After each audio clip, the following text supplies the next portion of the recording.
The question is which of the following is a component of economic environment. अगर हम बात करें economic environment की, तो इकोनॉमिक एनवायरनमेंट में आपके वो सारे फैक्टर्स और फोर्सेस आते हैं जो आपके बिजनेस के ऊपर इकोनॉमिक इम्पैक्ट डालते हैं, राइट। जैसे कि आपका इन्फ्लेशन रेट हो गया, इंटरेस्ट रेट हो गया, लोगों की इनकम हो गई, मार्केट में मनी सप्लाई हो गया, स्टॉक मार्केट के कंडीशंस हो गए। तो ये सारे आपके ऐसे फैक्टर्स हैं, फोर्सेस हैं जो आपके बिजनेस के ऊपर इकोनॉमिक इम्पैक्ट डालते हैं। और जितने भी आपके इकोनॉमिक फैक्टर्स होते हैं वो आपके बिजनेस के लिए इधर अपॉर्चुनिटी लेके आएंगे या फिर थ्रेट लेके आएंगे, राइट। तो बेसिकली जो आपके इकोनॉमिक फैक्टर्स होते हैं ये आपके बिजनेस को के ऊपर इकोनॉमिक इम्पैक्ट डालते हैं। अब इनमें से कौन से आपके कंपोनेंट्स है इकोनॉमिक एनवायरनमेंट के, हमें ये फाइंड आउट करना है।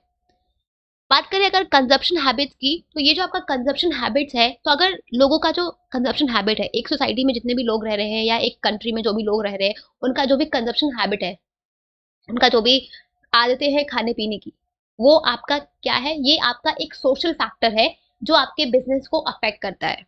ये इकोनॉमिक फैक्टर नहीं है, ये एक सोशल फैक्टर है। लोगों का अगर कंजप्शन हैबिट्स, किस कंट्री में किस लोगों का कंजप्शन हैबिट क्या है, ये आपका एक सोशल फैक्टर है जो आपके बिजनेस को अफेक्ट करता है, राइट। तो ये इकोनॉमिक नहीं, ये एक सोशल फैक्टर है, ठीक है।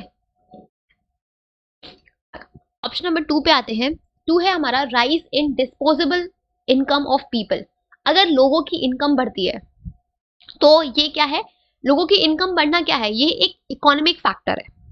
अगर लोगों की, मान लो कंट्री की जीडीपी बढ़ी, उससे लोगों की इनकम बढ़ी, तो ऑब्वियसली अगर लोगों के पास इनकम बढ़ी तो उनके पास पैसे आए, पैसे आए तो उनका उनका वो डिमांड, प्रोडक्ट किसी भी गुड्स एंड सर्विस का जो डिमांड है वो उसको और मार्केट में इंक्रीज होगी, इकोनॉमी में इंक्रीज होगी, राइट। तो ये जो आपका इंक्रीज है इनकम में लोगों का, ये एक इकोनॉमिक फैक्टर है जो आपके बिजनेस के ऊपर इकोनॉमिक इम्पैक्ट डालता है। इनकम बढ़ेगी, लोगों के पास पैसे आएंगे, तो लोग मार्केट में गुड्स एंड सर्विसेज का डिमांड को इंक्रीज करेंगे, राइट। तो जो भी आपके बिजनेस यूनिट्स हैं, आपके बिजनेस है, उनका जो मार्केट में डिमांड है प्रोडक्ट एंड सर्विस का वो इंक्रीज होगा, मतलब उनको ज्यादा गुड्स एंड सर्विस को बनाना पड़ेगा। तो बिजनेस के लिए ये जो आपका फैक्टर है ये एक अपॉर्चुनिटी लेके आएगा, राइट। तो बेसिकली आपका ये जो इकोनॉमिक फैक्टर्स होते हैं ये आपके बिजनेस के ऊपर इम्पैक्ट डालते हैं। जैसे कि यहाँ पे जो डिस्पोजेबल इनकम है, लोगों की इनकम जो है, वो एक इकोनॉमिक फैक्टर है जो आपके बिजनेस को अफेक्ट कर रही है, राइट। तो ये क्या है, ये एक इकोनॉमिक फैक्टर है, ठीक है। अगर हम बात करें ऑप्शन नंबर 3 की, वो है हमारा extent of government intervention in business. अब किसी भी बिजनेस में गवर्नमेंट कितना इंटरवीन कर रही है, ठीक है, किसी भी गवर्नमेंट का कितना इंटरफेरेंस है किसी बिजनेस में, ये एक पॉलिटिकल फैक्टर है कि उस स्टेट की या उस पर्टिकुलर कंट्री की गवर्नमेंट कैसी है और वो कितना इंटरफेयर कर रही है। ये भी एक फैक्टर है, एक ये एक पॉलिटिकल फैक्टर है जो आपके बिजनेस को अफेक्ट करता है, राइट। तो अगर मान लो कोई गवर्नमेंट जिसका इंटरवेंशन बिजनेस में बहुत ज्यादा है, बहुत फ्रिक्वेंटली होता है, तो इन्वेस्टर्स भी एक पॉइंट ऑफ टाइम पे थोड़ा डरेंगे उस बिजनेस में इन्वेस्ट करने से पहले, या फिर ऐसे जो कहीं ना कहीं वो उस बिजनेस के ऊपर एक इम्पैक्ट आएगा गवर्नमेंट के इंटरवेंशन से, राइट।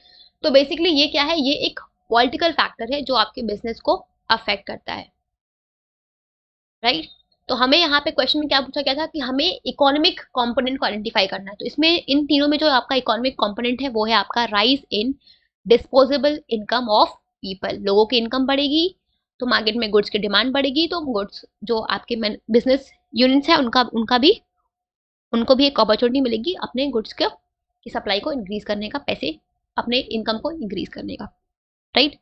सो ये एक इकोनॉमिक फैक्टर है जो आपके बिजनेस को अफेक्ट करता है, दैट इज ऑप्शन नंबर 2।